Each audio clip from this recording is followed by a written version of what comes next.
কেন আমরা হিন্দু জন্ম নিয়েছি বলে এটাই আমার অপরাধ? কোনো অপরাধ নেই, হিন্দু ধর্মে জন্মগ্রহণ করা পুণ্যের কাজ।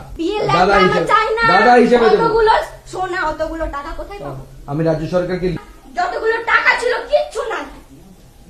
কি করে আমার বাপ মা আমার বিয়ে দিবে? যতগুলো টাকা ছিল কিচ্ছু নাই। কি করে আমার বাপ মা আমার বিয়ে দিবে? আমার যে একটা আশা নিয়েছিল ছোট থেকে যে বিয়ে দেব, এতগুলো সোনা দেব, 3 ভরি সোনা ছিল, 1 লাখ টাকা ক্যাশ ছিল, আর 7 মাস পর আমার বিয়ে। কি করে দিবে? এখানে টাকা রেখেছিলাম, এখানে কিছুটা টাকা রেখেছিলাম, কিচ্ছু নাই।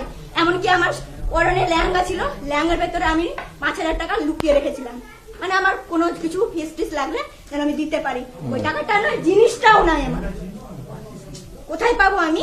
ভিখারি জাত মাইরি, ভিখারি জাত। কোনোদিন চোখে দেখেনি জামা কাপড়, কোনোদিন। আমি লেহেঙ্গাটা আমি দিব, বিয়ের লেহেঙ্গা চাই না, দাদা হিসেবে দেবো। অতগুলো সোনা, অতগুলো টাকা কোথায় পাবো? আমি রাজ্য হিন্দুদেরকে লড়তে হবে তো আগামী কে দিনে। দিবে? কে বাস দিবে আমাদের যে আমরা এখানে বাস করতে পারবো না? কেন আমরা হিন্দু জন্ম নিয়েছি বলে এটাই আমার অপরাধ? কোনো অপরাধ নেই, হিন্দু ধর্মে জন্মগ্রহণ করা পুণ্যের কাজ। তাহলে আমরা লড়াই করে আমাদের পূর্বপুরুষ সনাতন ধর্মে আমি ঠাকুরগুলো দেখেন, হুম, পাগুলো যেন ভেঙে যায়, আমি ওটা প্রতিজ্ঞা করি যেন পাগুলো, সমস্ত পুজোর জিনিস আমি এখানে গুছিয়ে রেখেছিলাম, এত এত এত জিনিস কিচ্ছু না, কিচ্ছু না। দেখেন সিংহাসনে যত